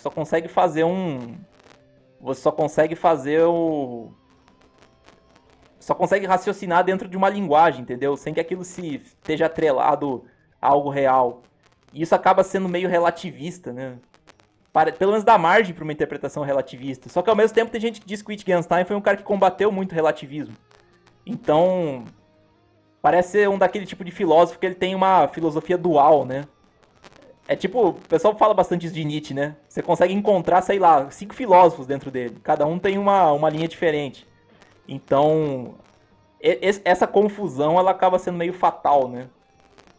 De você conseguir ler aquele livro e encontrar qualquer coisa lá. Você precisaria, sei lá, ter uma exegese oficial do autor para não fazer bobagem, né? Só que é engraçado até porque, por exemplo, se você começa a defender isso, defender que, por exemplo, não, existe essa interpretação aqui certa, você precisa entender o que o cara tá querendo dizer, você acaba meio saindo numa tangente, você acaba meio fazendo um argumento em favor do Kogos, né, pra você ter uma interpretação oficial de determinado texto, mas, enfim. Mas isso quando o cara é mega pro... Você tem 200 interpretações do cara, aí só você mesmo lendo pra ter o entendimento. Exato. É igual uma coisa que o Bruno, né, comentou com a gente naquele episódio sobre a escola austríaca, que o Capital do Marx ele tem muito disso, né? O primeiro livro fala uma coisa, aí o segundo fala o contrário, porque ele, sei lá, deve ter lido Menger e mudou de ideia. Aí você pode pegar o que você quiser, você pode... Ah, não, vou dizer, Marx falou isso aqui, você vai lá e pá. Ah, mas ele tá dizendo isso aqui. Ah, mas se você vai lá e contesta, não, mas ele disse isso aqui. Aí tá lá tem um negócio contrário em outro texto. O cara é tão flopado que ele queria o fim do capitalismo, mas ele defendia livre mercado para acelerar o colapso do sistema, né? Marxista nem lembra que tem mais 2 volumes do Capital. É uma loucura. Será que os outros 2 volumes que deixaram o Saia da Matrix esquizofrênico? Não sei. Ah, aquele cara lá não é caso de esquizofrenia, não. Ali é mau caratismo mesmo. Acho que ele não leu Marx, não. Deve ter lido, não. Keynesiano, já viu isso? Ia tomar uns tabef do Marx, né, meu? Você tá louco. Só que você encontra uma contradição até no próprio Marx, né? Porque ao mesmo tempo que ele era o teórico do movimento, ele era o ativista do movimento, né? Que ao mesmo tempo que ele falava, não, isso vai acontecer definitivamente, mas ao mesmo tempo a gente precisa fazer precisa ter um partido pra vai que, né? Vamos dar uma ajudinha aí. É o próprio problema de... Eu tava até tendo uma discussão hoje, no Twitter pra variar, né? Sobre ideologia, mas isso tem até a ver com o próprio conceito do Eric Wegelin sobre ideologia, né? Que é a tal da imanentização do escaton, né? Que é basicamente, apesar do nome ser bizarro, né? Mas é basicamente, escaton tem a ver com escatologia, né? É basicamente o fim último da humanidade, o fim último da história. Então, basicamente, você tem uma teoria sobre como a história vai acabar. No caso do marxismo, seria o fim a chegada da sociedade comunista, né? O fim da sociedade capitalista, o fim sei lá, da luta de classes, né? E a completa socialização dos meios de produção. Só que esse seria só a parte da escaton, né? Escatologia. Só que você tem a imanentização, que é basicamente dizer, não, como eu sei que a história vai acabar desse jeito, eu estou justificado a adiantá-la. Eu estou justificado a fazer ela se materializar na realidade presente. Isso seria a imanentização do escaton, né? Então, como eu sei que a história vai acabar desse jeito, por alguma razão, eu estou moralmente justificado a fazer todo o possível para que ela se concretize agora. Então, aí você faz a revolução, você faz sei lá, você mata, você fuzila burguês na parede, esse tipo de coisa. Porque... É engraçado porque essa justificação moral é no sector, tá ligado? Porque você pode realmente acreditar que vai acontecer e decidir fazer parte disso. Mas a justificativa moral é um salto lógico que não vem de nenhuma das duas premissas. Exato. E até o... Como é que eu posso dizer? Eu sei que eu não tô querendo acusar Aristóteles de alguma coisa aqui, não. Mas, pelo que eu entendo, isso até volta um pouco em Aristóteles, porque ele, na ética dele, né? E no caso aí a gente tem até que diferenciar, né? Porque existe essa discussão muito grande. Por exemplo, durante a filosofia clássica, ética era entendido como o estudo da moral, né? O estudo da moralidade. Que é uma coisa. Tipo, o qual geralmente se sustenta nisso. Mas você tem agora ética como um campo diferente da moral, né? Ética trata do que se pode falar das normas, né? Dos normativos, digamos, o que seria certo e errado, e moral trataria do que é bom e do que é ruim, né? De certos julgamentos de valor. Então, até mesmo que você tivesse, sei lá, uma moralidade objetiva, isso não teria nada a ver com a ética, porque é outro campo. É uma outra discussão. Você está falando sobre valor e não sobre norma. Só que, se eu não me engano, Aristóteles, ao falar sobre a ética, ele falava que por que a ética dele é teleológica, né? Porque ela se baseia numa finalidade última do ser humano, né? Que seria basicamente, sei lá, cultivar as virtudes, buscar o que ele chama de felicidade, né? Mas não você ser alegre, mas basicamente você buscar, assim, desenvolver suas virtudes, desenvolver... Como é que eu posso dizer? Se desenvolver como ser humano sem afetar, digamos assim, sem afetar negativamente a vida dos outros, né? E parece que, de certo modo, as ideologias modernas, né, que imanentizam, escatam, vamos dizer assim, elas pegam um pouco essa ideia, né? Por exemplo, se é a finalidade última do ser humano fazer isso, então isso é moral. Parece a mesma ideia, né? Não tô querendo acusar Aristóteles disso. É uma deturpação dela, na verdade. É, uma deturpação completa. Essa ideia de que tem que se buscar um modo correto de vida, ele é um dos pilares da filosofia ocidental que vai se misturar com o cristianismo. Mas Isso. ele nunca foi utilizado como um liberador moral. O modo de vida correto, na verdade, é utilizado como conceito de, assim, a vida bem vivida.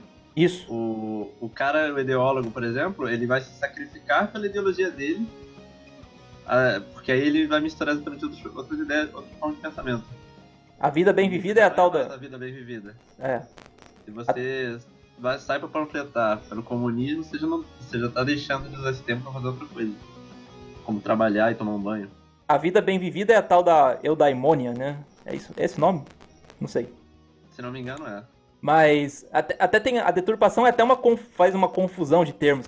Na verdade, ele confunde o fim da história, o fim último da história, com a finalidade do ser humano, né? Só que isso acho que talvez até passe um pouco pelo Hegel, né? Que o Hegel fala ele fala uma coisa como que o indivíduo ele não existe por si só, né? Ele é um acidente de uma digamos assim, de um espírito coletivo, né? Ele é basicamente uma instância de um espírito coletivo. A própria luta de classe sai disso, né? Você não é você. Você não é um indivíduo. Você é um representante de uma classe. Você é um representante de uma classe nesse processo dialético de evolução da história. Então a finalidade da história é a sua finalidade como indivíduo também. Porque você não é uma coisa separada disso, né? Não sei, é a minha interpretação, pelo menos. Hã? Basicamente, deturpação pura da parte deles, né, dos que fundaram o Ocidente, mas a interpretação deles. E você vê que é perigoso, né? Perigosíssimo. E aí entra um pouco dos valores do cristianismo também deturpados, que é o processo de messianismo político e messianismo também das pessoas que se sacrificam pela causa. Um pouco além do cristianismo, de seria ideal que não morressem, mas relaxa, enquanto no caso dos socialistas, das pessoas infectadas com a doença desses caras, eles se sacrificam de propósito, eles não têm a necessidade de passar pelos tormentos que eles passam, mas eles vivem isso porque eles estão cumprindo a dialética da coisa. Tem até se você for ver, por que o Wegelin, ele, de certo modo, ele chama as ideologias de religiões políticas, né? Se for, por exemplo, várias religiões, o cristianismo incluso, eles têm uma escatologia, né? Por exemplo, tem uma escatologia, uma ideia de sacrifício, mas... Isso, não, você tem de... O sacrifício necessário já foi feito no cristianismo. Exato. Mas digamos, você tem esse negócio, você tem, o fim do mundo vai ser assim, vai ter o juízo final, as pessoas vão ser julgadas pelo que elas fizeram. A questão é que a parte de imanentização não existe. Você, por exemplo, você diz, isso vai acontecer, mas eu não sei quando vai acontecer, ninguém sabe, e não é nossa decisão. Desculpa. E não é nossa decisão. O que muitos movimentos gnósticos fizeram no século XIII, teve o catarismo, esse tipo de coisa, foi basicamente a parte da imanentização, né? Você dizer, como eu sei que isso vai acontecer, como eu sei que o fim do mundo vai ser assim, então vamos fazer isso acontecer, sabe? Pra que esperar? Vamos, sei lá, matar geral, se matar, fazer qualquer coisa assim. E diferença temporal escatológica. E existe até essa teoria, só que ela não teve ninguém ainda que conseguiu realmente traçar a linha de influência, né? Mas existem alguns autores que eles especulam que existe uma ligação entre esses movimentos gnósticos lá dos fim da Idade Média, século XIII, e movimentos revolucionários do século XVIII e XIX, né? Revolução Francesa, a Revolução Russa, esse tipo de coisa. Existe, digamos assim, uma ligação espiritual entre essas coisas, né? Mas ninguém ainda conseguiu fazer um trabalho de conseguir realmente traçar a linha sucessória, né, das influências disso aí. Se alguém conseguir fazer isso, seria um trabalho muito importante, mas para você ter material para isso, vai saber, né? É mais uma especulação por enquanto, mas é interessante essa analogia.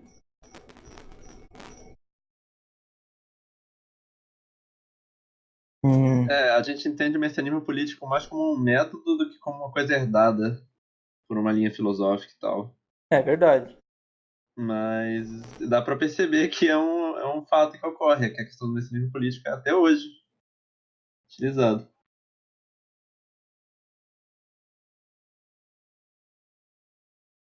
Voltando ao debate do Flor com o Kogos, achei legal da parte dos dois que eles se absteram dessa ideia de vencer debate. E até falaram com o pessoal do chat que, inclusive, era muito imaturo e tava com essa de vencer debate, alguém vence debate. Sobre isso, achei interessante da parte dos dois.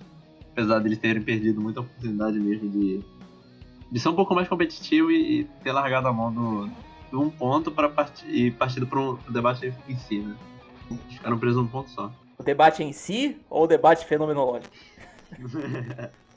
Mas assim, eu concordo que tá certo da parte deles dessa bronca, mas assim, sinceramente, eu duvido até que eles mesmos acreditassem nisso, sabe? Porque foi uma coisa combativa, sabe? Desde o começo, é foda não... Eu não tô criticando eles por isso, se fosse eu, cara, eu sou um cara assim que, talvez até eu acho essa visão parece um pouco extrema, mas eu penso assim, não existe divergência mera divergência ideológica. Tem muita gente que fala, não, nós somos amigos, mas temos meras divergências ideológicas. Isso não existe pra mim, cara. Porque a forma como você entende as coisas, a não ser que você seja completamente cínico, e você não acredita realmente no que você disse que você acredita, mas a forma que você entende as coisas influencia na maneira como você age. Então, tipo, uma diferença ideológica, vamos falar assim, ou de ideais profunda, ela se reflete em ações diferentes. Então, tipo, eu tenho muito isso de ver, se eu vejo que uma pessoa discorda de mim em coisas muito fundamentais, eu acabo criando uma certa antipatia por aquela pessoa. Pode parecer que isso tá errado, talvez esteja, mas eu não consigo, sabe, dizer, não, eu gosto de você, mas eu só não concordo com você. Porque as ideias, elas não são desacopladas das suas ações, entendeu? Se você tem ideias que são muito incompatíveis com as minhas, que nós discordamos até nos fundamentos, eu busco ou me isolar de você ou tentar te boicotar de uma maneira, entendeu? Desculpa falar isso, mas eu tenho um pouco essa postura. Porque eu vejo isso como uma coisa séria, entendeu? As suas ideias não ficam só na sua cabeça. Elas acabam refletindo em alguma coisa. E... Eu concordo em boa parte com isso. A questão é que acho que nenhum dos dois eles discordam sobre a justificativa para o princípio moral e ético deles. Mas eles não discordam, de certa forma, com o princípio. Apesar do Cogos justificar as coisas doentes, de certa parte ele defende a propriedade privada e eu considero ele alguém importante no libertarianismo, por mais que ele não se diga libertário. A questão é a seguinte, eu entendo de certo modo, por mais que às vezes pareça chato, mas eu entendo de certo modo, eu acredito que eu entenda, tanto o Foer quanto o Cogos, de verem um ao outro como uma certa ameaça. Porque, como você falou, eles concordam na conclusão, eles concordam na defesa da propriedade privada, mas por fundamentos muito diferentes. Então, por exemplo, na visão do Foer, o Cogos ele tem um grande risco de se desviar daquilo, e vice-versa. Na visão do Cogos, o Foer tem um grande risco de se desviar daquilo. O Foer vai achar que o Cogos, em algum momento de tensão ali, dialética, vamos dizer assim, ele vai para Deus e vai fazer o que quiser, vai violar a propriedade, tudo. E o Cogos acha que o Foer vai cair num relativismo linguístico. E um vê o outro, de certo modo, como uma ameaça, entendeu? Eu acredito que exista muito disso. E até um medo real de um pelo outro, entendeu? No que eles podem acabar desembocando. E tá certo, eu não posso saber o que se passa na cabeça deles, mas eu faço isso um pouco por analogia, entendeu? Porque eu tenho um pouco essa visão. Eu vejo que, digamos, a gente concorda em um monte de coisa assim na superfície, mas se eu vejo que as razões pra gente concordar naquilo são muito diferentes, são fundamentalmente diferentes, eu tenho um sério problema com isso, entendeu? Até o ponto de ver a pessoa como uma certa ameaça. E sei lá, talvez esteja sendo exagerado, mas eu percebo muito disso, entendeu? Por causa disso, até que eu acabo ficando meio brabo com os dois, às vezes, porque justamente por perceber certas diferenças de fundamentos, assim, comigo também. E eles são vozes importantes, são vozes que são bastante ouvidas, né? Eu não sei se essa inimizade deles é só ideológica ou medo de um levar a massa a alguma coisa, mas também por atenção, de certa forma, porque por mais que ambos queiram negar isso, faz parte do psicológico querer atenção e querer ser o guru de um grupo, e eu percebo isso nos dois. Por mais que o Foer queira negar isso, ele usa uma imagem messiânica. Isso é. E até um pouco de aquela coisa, né, de você, a partir do momento que você comprou a briga, homem é foda com isso, né, não quer voltar atrás. Já tretaram tanto que ninguém quer dar um passo atrás e, tipo, comprou a briga e agora um vai derrotar o outro por derrotar só. Entendeu? Eu digo, eu não posso criticar tanto isso porque eu sou meio assim também. A história do boi pra não entrar numa briga e da boiada inteira pra não sair, né? Mas... sei lá, eu não acho que eles vão se entender algum dia. Vai ficar nesses momentos assim de... ah, não, concordo com algumas coisas que ele diz, até que ele foi legal, mas depois vai estar se xingando de novo. Até porque, que nem eu disse, porque existem diferenças de fundamento muito grandes. Isso até questão religiosa, que nem a gente já comentou aqui. Vai ter a galera que é fideísta e vai ter a galera que não é não fideísta e eles vão começar a tretar. E é essa merda aí. Antes o Cogos brigava desse jeito com o Porto. Hoje os dois são amigos. Amigos Então, de sair pra beber, essas coisas. Então, me pergunto qual foi o rolê deles, porque... sei lá, é muito estranho essa amizade deles. Mas talvez isso tenha acontecido porque, de certo modo, o Porto ficou mais permissivo, né, intelectualmente. Ele começou a dar uma degradada intelectual. Não O que- sei, talvez. O que eu não consigo entender é o Cogos achar ele mais intelectualmente honesto do que o For, sabe? Não, Talvez. é aquela, né? O inimigo do meu amigo é mais um amigo ainda. Se pá é um pouco disso, sabe? Porque. Acho que é só mais a questão de que o Porto provoca menos, entendeu? Igual o Porto indo se unir com a Além da Nuvem. Porque os É. dois têm um ódio em comum contra o Forte. E antes os dois viviam brigando. Eles fizeram até live ao mesmo tempo. Sim. Isso é bizarro. E antes os dois eram inimigos mortais. E de repente foram unidos por um ódio em comum. Isso que é foda. Por isso que eu tento não cair nessas interações aí no meio libertário, porque às vezes eu nem tenho conhecimento das tretas que existem, sabe? Eu nem tenho conhecimento dos grupinhos, sei lá, que estão brigando. Então às vezes você acaba entrando em contato com um ou outro e você acaba sendo puxado pra essa guerra, sabe? Às vezes você nem quer fazer parte disso, mas você tem que ficar pisando em ovos, porque você não sabe se você pode falar com um ou com outro ao mesmo tempo. Você pode se associar a duas pessoas ali que talvez estejam brigadas. Isso é uma merda. Eu acho isso bobagem. Eu acho que amizades têm que ser baseadas em manifestações de virtude. É claro que princípios importam, mas na prática você não tem como conhecer a mente de alguém. Esse caso do Além da Nuvem com o Porto foi engraçado porque na live o Além da Nuvem ainda estava com as mágoas pessoais das diferenças ideológicas. Ele não é permissivo, mas ele tá um pouco intelectual. Aí ele tomava o microfone do Porto, assim, o Porto falava uma frase, ele falava 20. Sendo que era entrevista com o Porto. Complicado.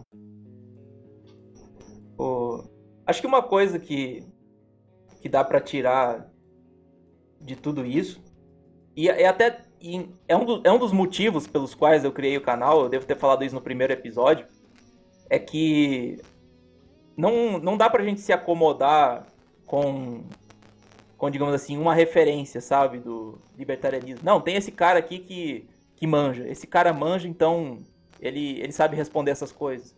Porque você sempre vai se decepcionar com alguém, entendeu? Você sempre vai entrar em discordância com alguém, você sempre vai achar, porra, que falou bobagem, vacilou. Então é melhor que, sei lá, você seja sua própria referência, sabe? O pior de todo esse debate são as outras pessoas em torno dele, entendeu? Porque o For e o Cogos, eu respeito eles como pessoas que têm as próprias ideias, entendeu? Eu respeito eles como pessoas que vão lá e, tipo, eu vou defender meu ponto aqui. Ele vai lá e... Como é que eu posso dizer? Eles pagam a conta daquilo que eles falam, né? Eles vão lá e defendem a posição dele. E tem muita gente em volta disso que simplesmente fica fazendo torcida. Fica dizendo, fulano, ciclano destruiu, fulano destruiu. Aí, sei lá, fica criando meme em torno. Essa porra do Prove Deus, pra mim, eu achei imbecil, sabe? Ficar dizendo, basicamente, com perdão da palavra, gozar com o pau dos outros, sabe? E fica esse comportamento meio que de manada em um movimento que supostamente devia ser para promover um pensamento, o individualismo, né? O individualismo metodológico, o individualismo ontológico. E muitas vezes não acontece, porque a pessoa não quer falar por ela mesma, ela quer pegar a benga do outro para usar, entendeu? E isso acho que é o mais triste de tudo isso. A discussão deles, mesmo que eles tenham tretado e tal, pelo menos eles têm a personalidade própria, entendeu? Isso, em boa parte, é o que importa. Mas a galera que ficou em volta só sendo isqueirinho, só ficando repetindo coisa, ecoando as coisas que foram ditas, que é meio que me incomoda mais. Eu nem falo, boa parte desse canal é justamente o que eu pensava. Eu olhava as pessoas reconhecidas no meio libertário e falava, eu não tô me sentindo satisfeito plenamente com nenhuma delas. Eu quero tentar entrar nessa discussão, entendeu? Eu quero dar meu pitaco, de certo modo, e com o tempo ir estudando para melhorar a minha opinião sobre isso. E deveria ser a atitude das pessoas, mas não, elas preferem, tipo, eu vou simplesmente reverberar o que foi falado, sabe? Sim. O pior é que tá enchendo de minions no libertarianismo. Você tem minions do Porto, minions do Cogos. Agora tem um clãzinho, minions do For. Isso chega a ser tão nocivo quanto o libertino. É irônico demais, né? Parece Eu que acho que você não deixa de ser gado tão fácil. É. Mudou de raça só. Eu acho que Tá essa com um percepção fazendeiro mais permissivo. de que todo mundo é gado potencialmente é o que mais tira a minha fé na possibilidade do libertarianismo na prática. E,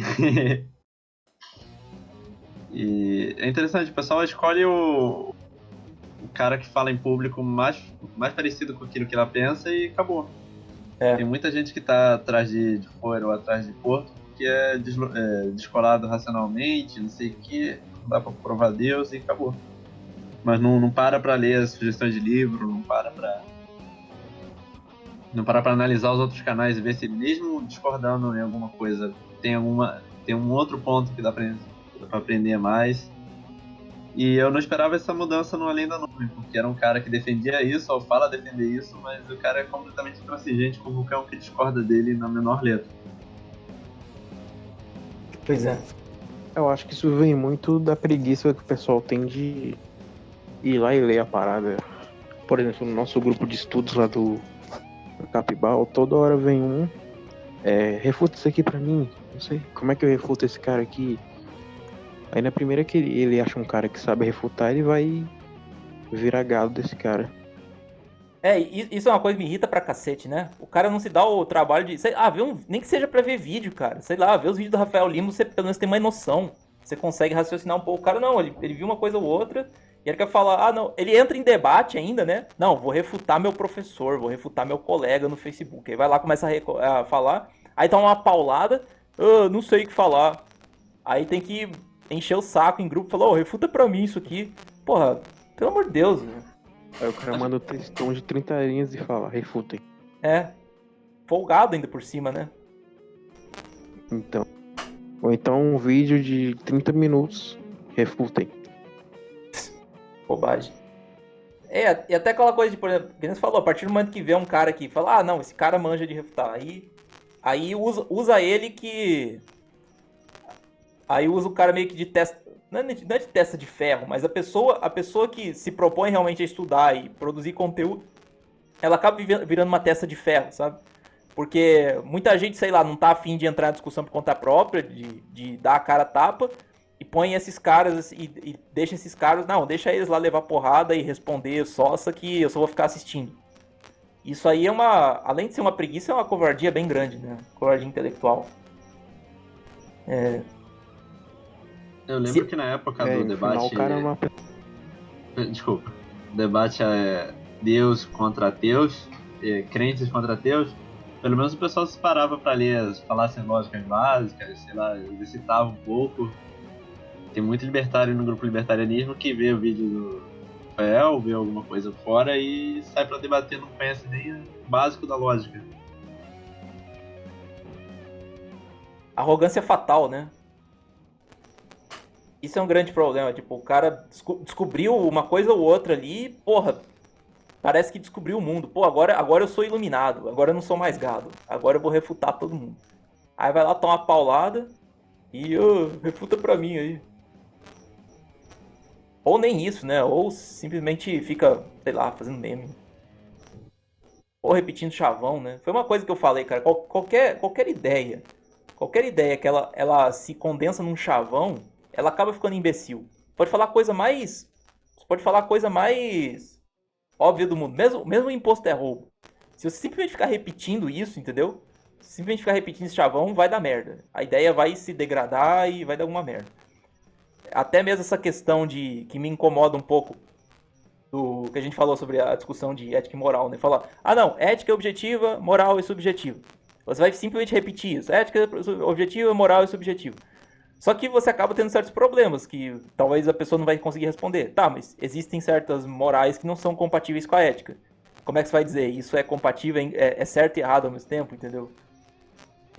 Você pode avaliar, você pode fazer uma escala de morais mostrando, por exemplo, que umas seriam superiores a outras por apontarem mais na direção de uma ética correta, ou não. Você vai ficar se baseando nisso para simplesmente justificar qualquer ação sua que não envolva agressão. Porque em Além boa das parte. questões pragmáticas também, né? É, Que em uma sociedade com a moral fraca, por mais que ela respeite a ética a curto prazo, a longo prazo a ética não se mantém de pé. isso. E o Por causa da próprio, degeneração. o próprio Hopper, o Rothbard também reconheciam isso, né? A própria ideia de paleolibertarianismo surgiu disso. Ó, nós temos noção de que existe uma ética objetiva, nós somos libertários hardcore, mas a gente tem uma preocupação adicional com outra coisa aqui.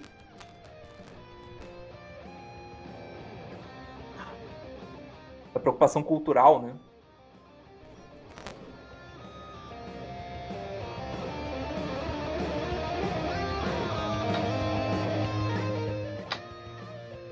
Que mais? Falando em tretas ocultas do libertarianismo, tô em guerra com Yuri Costa aqui pra ver quem doa mais limões. Vou tô, dar limões. eu tô vendo esse chat aí. Esse esquema dos limões é interessante. Eu preciso conhecer mais sobre o D-Live. É verdade, cada comentário dá um pontinho.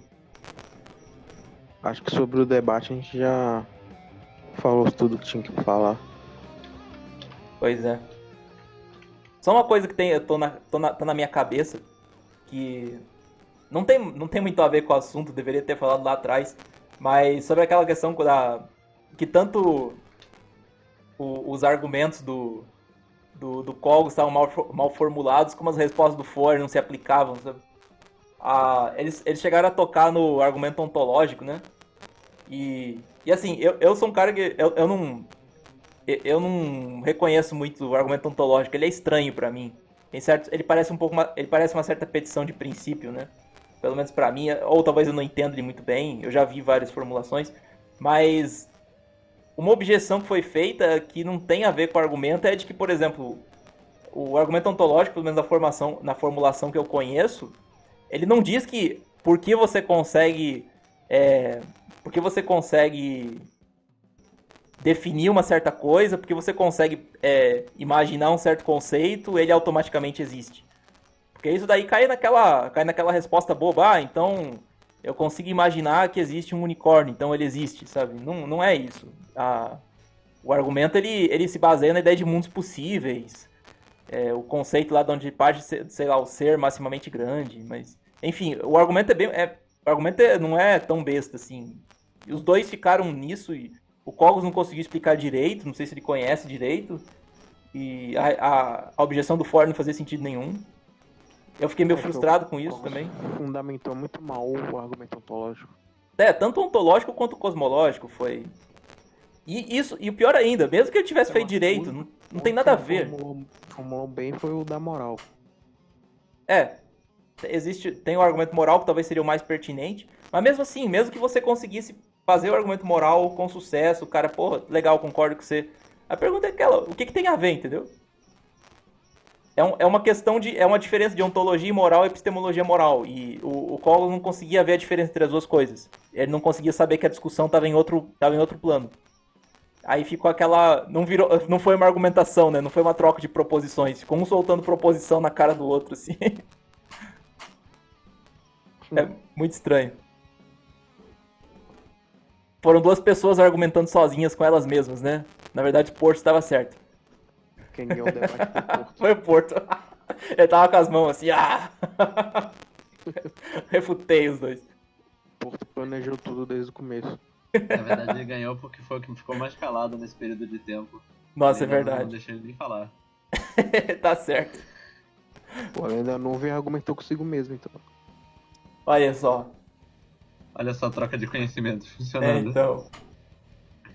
Porto é um cara injustiçado, à frente de seu tempo.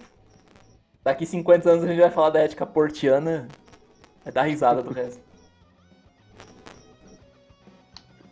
Pense só. Daqui a pouco a gente vai estar trocando informação via Wi-Fi sem abrir a boca. No transhumanismo portiano. E a BIOS vai ter escrito dentro dela a ética portiana. Caralho. Mano, é engraçado que a gente faz essas piadas assim, tipo, todo mundo dá risada, mas imagina, você não consegue fazer essas piadas na rua. Imagina você lembrar de algum meme cogosiano ou foérico no meio da rua, começar a dar risada e não ter como explicar pra ninguém essa merda. É muito de nicho, né? É muito de nicho, é muito piada interna, cara. Não tem cabimento. no transhumanismo portiano teria um app que permitiria você achar pessoas com interesses em comum, mentalmente, no meio da rua. Tinha que ser um app descentralizado, né? Sim. Mano do céu. Bom, enfim. É aquele negócio, não sei se tem muito mais o que falar sobre esse debate. Mas poderia ter saído uma coisa interessante, sei lá. Espero que pelo menos muita gente assista isso aqui e comente, né? Vai que daqui sair alguma discussão boa. Mas é isso aí. Acho que era só isso pra comentar. Quase 2 horas de live aí. Alguém manda o link pro recapitulação ANCAP, que ele vai tirar as coisas daqui, cara. Isso daqui foi mais produtivo que o debate do Porto e do Cogos. Eu só paguei limões. Eu posso... limões? Foi mesmo? Não sei. Foi, cara. Eu tento ser pouco pretensioso com isso. Eu não sou... Eu não sou muito bom nesses assuntos ainda. Eu só palpito. Eu gosto de falar sobre isso, mas ainda eu entendo que não tô com um domínio muito bom da coisa. Mas de qualquer modo, isso aqui eu posso baixar esse vídeo e jogar no YouTube. Aí, se pá, o cara do Recapitulação acha isso aí. Acho bom jogar lá. Então, vou jogar lá, dá pra baixar aqui. Eu vou baixar logo, porque da outra vez a gente tentou fazer uma live. Eu deixei pra baixar depois e acho que depois de um tempo de live ele deleta. Se bem que aquela lá ficou um lixo, né? Porque eu não tava conseguindo configurar as coisas direito. Mas eu acho que essa aqui foi sucesso. Mas é isso aí. Da minha parte, era mais isso que eu queria conversar. Não sei se eu esqueci de alguma coisa que eu queria dizer. Mas agradeço aí o Júlio e o Lucas por me ajudarem. Eu queria trazer os dois porque eles comentam coisa interessante. O Lucas estava mais à parte também do assunto. Tá se aprofundando mais no assunto. É bom ter ele como um auxílio aí. E obrigado vocês dois aí. Se quiserem falar mais alguma coisa sobre o debate, consideração final. Agradeço o convite, é sempre muito bom estar aqui no ChopaCast. E foi muito bom o papo de hoje sobre o debate. Talvez tenha sido até mais produtivo, como disse o Júlio. É isso aí. Valeu. Eu acho que o clima descontraído daqui favorece um pouco que a discussão de ideias seja mais fluida, de certa forma. Eu acho que tava muito tenso o debate dos dois no início. E eu acho que o Foz se alimentou dessa questão também, porque acho que ele sabe que as pedras não lidam muito bem com tensão, e ele toda hora lembrava do caderninho, de fazer aquelas jogadas irônicas. Mas o último comentário sobre a live dele. É uma satisfação participar disso aqui, né? Como já afirmei. E estamos aí pra próxima. Exato. O bom daqui, que pelo menos por enquanto, eu não tô fazendo isso aqui pensando, eu vou destruir o Júlio, eu vou destruir o Lucas. Do jeito que eu sou, daqui a algum tempo eu vou estar fazendo isso, né? Vou estar chamando os caras na chincha aqui, do jeito que eu sou esquentado, mas pelo menos por enquanto tá tudo certo. Então dá pra gente discutir melhor as coisas sem tal com um pedaço de pau na mão. Sem tentar bater e argumentar ao mesmo tempo, né? Mas é isso aí. Obrigado de novo vocês aí. Obrigado vocês aí. Boa noite a todo mundo que assistiu, quem tá assistindo agora. As 2 pessoas que estão vendo agora, 2, 3 pessoas vendo agora. Ou quem vai ver depois. E é isso aí. Boa noite e até a próxima.